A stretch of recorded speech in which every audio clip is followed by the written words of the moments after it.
Si, merci beaucoup. Je vais demander à Yves de Rotten de nous rejoindre sur la petite estrade.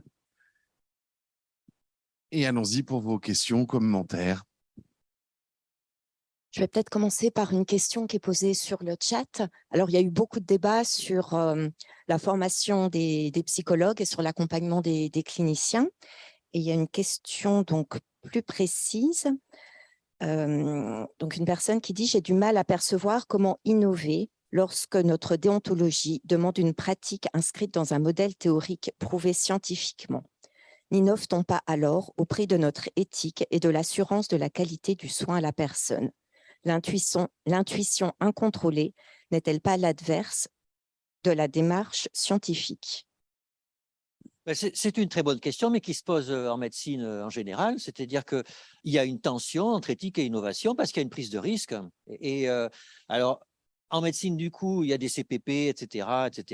Mais entre nous, il y a les prescriptions ORAMM hein, qu'on fait tous les jours.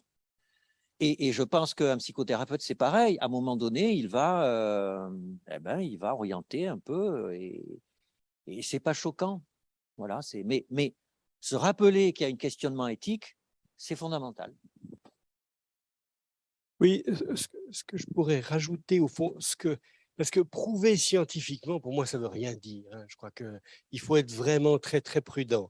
Et au fond, ne serait-ce que dans le développement de modèles très précis pour des catégories de patients bien précises ce que la recherche essaye de faire, un des problèmes qu'on a, c'est ce qu'on appelle la dissémination. C'est-à-dire entre des choses qui sont faites dans un laboratoire extrêmement contrôlé avec des patients et avec des thérapeutes qui sont extrêmement bien supervisés, enfin, etc., où on pense beaucoup les choses. Et puis ensuite, ce qui se passe dans la pratique quotidienne, mais on est à des milliards de kilomètres. Et au fond, cette simple idée que c'est validé empiriquement, c'est-à-dire que vous avez un tampon, vous voyez, qui a été peut-être réalisé il y a 20 ans. Mais c'est complètement différent. Moi, j'entendais que pour les données en médecine, il disparaît 10% des données par année. Je ne sais pas si vous avez entendu parler de ça. Ce qui fait que les pratiques médicales qui ont quelques années, elles sont basées sur des données qui sont plus existantes. Donc, vous voyez dans quelle partie de fantasme on est sur la validation empirique. Soyons prudents avec ça. Moi, je n'utiliserai plus ce terme-là.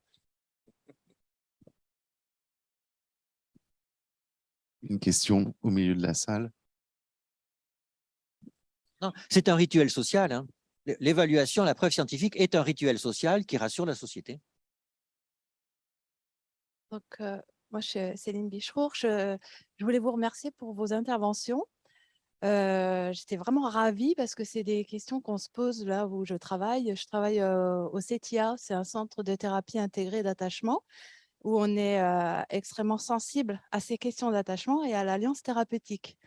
Et donc, je vais vraiment aller voir vos travaux parce que c'est des questions qu'on se pose entre thérapeutes tout le temps et sur notamment la manière dont les styles d'attachement peuvent interférer la thérapie et aussi nos propres réactions en tant que thérapeute.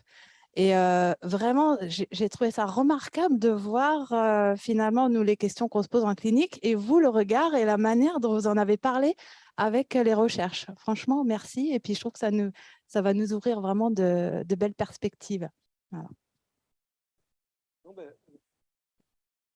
Merci à vous, parce que vous voyez, au fond, ma préoccupation, c'est qu'il se passe justement ça. C'est qu'il y ait un dialogue, c'est qu'il y ait une transmission, c'est qu'il y ait quelque chose. Et je trouve que souvent, ce qui est désespérant, en dehors de ce qui n'est pas fait, tout simplement, c'est que même quand c'est fait, même quand c'est bien fait, ben, souvent, ça reste des bonnes idées dans le sein d'un laboratoire ou de quelques thérapeutes qui participent. Mais pour arriver vraiment à ce que ça profite à la communauté, et moi, je pense que ma préoccupation maintenant, c'est d'être un chercheur utile. Eh bien, c'est difficile. Et donc, j'apprécie beaucoup votre commentaire. Merci beaucoup. Le fossé se comble. Exactement. Bonjour. Pour Yves de Rotten, je voudrais poser une question. Je suis ici. Tristan Monnière, chercheur en psychologie. Du coup, est-ce que vous connaissez des initiatives peut-être modernes, nouvelles, pour disséminer ces résultats? Puisqu'on sait que, par exemple, en médecine, il y a quand même des revues pour diffuser les résultats de recherche et les traduire aux cliniciens un peu plus facilement.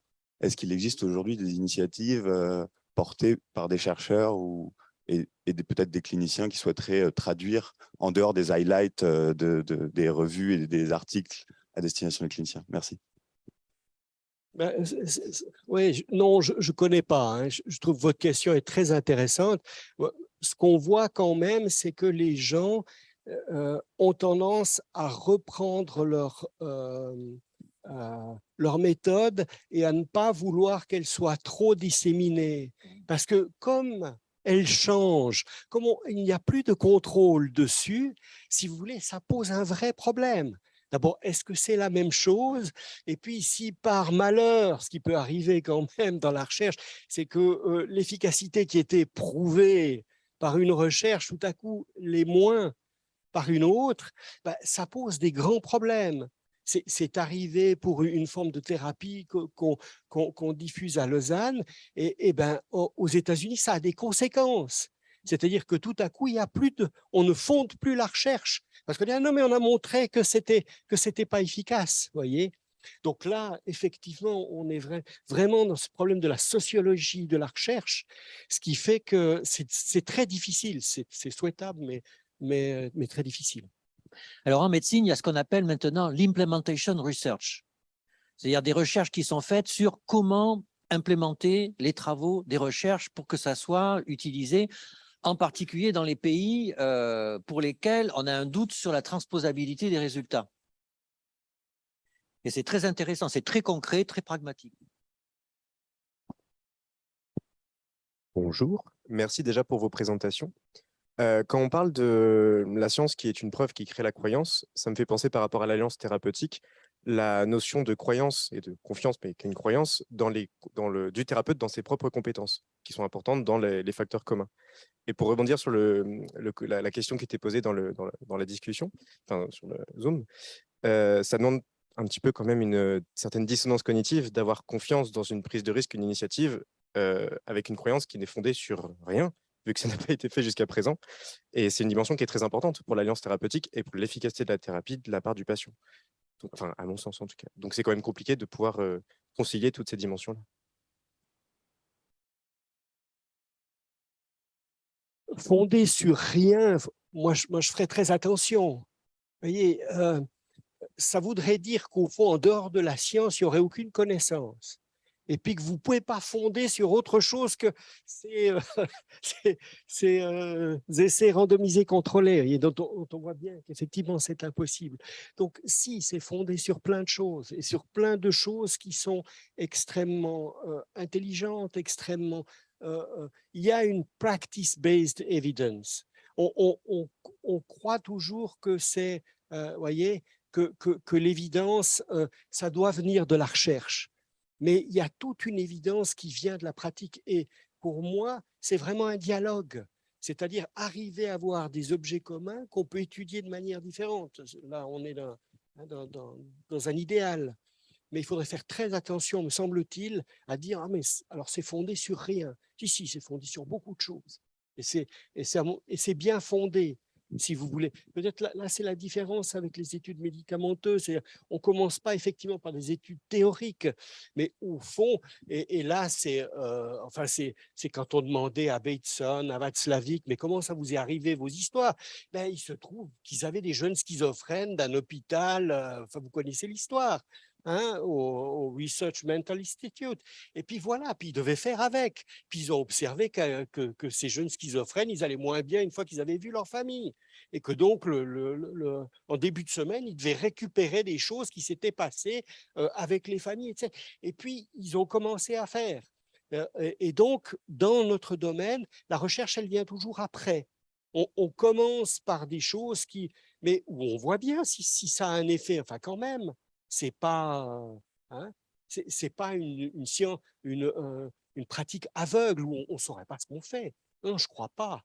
Je crois qu'effectivement, on voit des effets. Maintenant, pour les expliquer, pour les comprendre, Alors ça c'est effectivement là où on a encore beaucoup de choses à faire. Peut-être une dernière question? Bonjour, moi je souhaiterais revenir sur un élément que Monsieur Félissard a souligné, mais c'est une question ouverte. C'est au sujet de la question de savoir préciser comment fonctionnent les psychothérapies, ce que vous disiez, de manière à pouvoir l'expliquer à la fois aux instances de santé publique, aussi au grand public.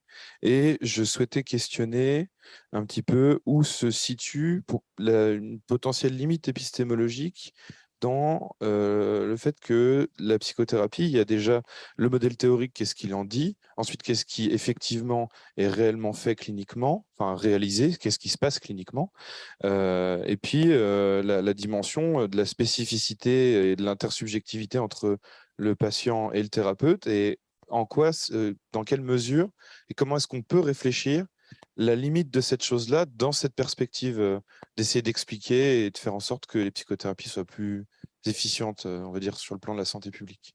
Merci. Bon, alors, on peut prendre l'exemple de la médecine chinoise, de l'acupuncture. De mon point de vue, et c'est quand même plus ou moins étayé par des recherches, donc dans l'acupuncture, il y a un discours, il y a un mécanisme d'action supposé avec le yin, le yang, les méridiens, etc., extrêmement ancien, très constitué, qui vraisemblablement relève essentiellement d'un discours mythologique. C'est-à-dire que les méridiens n'existent pas. Il y a des essais, plein d'essais de randomisés où on fait semblant de piquer ou on pique vraiment et ça a la même efficacité, etc. Donc, tout le corpus de la médecine chinoise, ça ne veut pas dire que ça ne marche pas, mais c'est un corpus mythologique. Quelle a été la conséquence de ça? C'est que ça a gelé le savoir de la médecine chinoise. Il ne bouge plus. Il ne peut plus progresser. Et ça, c'est embêtant. Voilà, c'est embêtant. Et je pense qu'il ne faut pas que les psychothérapies soient confrontées au même problème. On pourrait dire, c'est pas grave, la médecine chinoise, l'acupuncture, ça soigne des gens. Donc, on s'en fout que ça soit mythologique ou que ça soit vrai, puisque ça soigne des gens. J'entends ça, mais c'est gênant parce que, voilà, le mécanisme d'action doit être confronté à de la recherche pour pouvoir progresser. Et que ce soit de la psychanalyse, des thérapies cognitivo-comportementales, etc. Et on le voit bien d'ailleurs avec la psychanalyse. Vous voyez, elle bouge quand même. Elle bouge tout doucement, mais les recherches qu'il y a dedans challengent des concepts, modifient les pratiques pour quel type de patient ou pas. Donc ça bouge un peu. Et je pense que vous gagneriez à bouger davantage.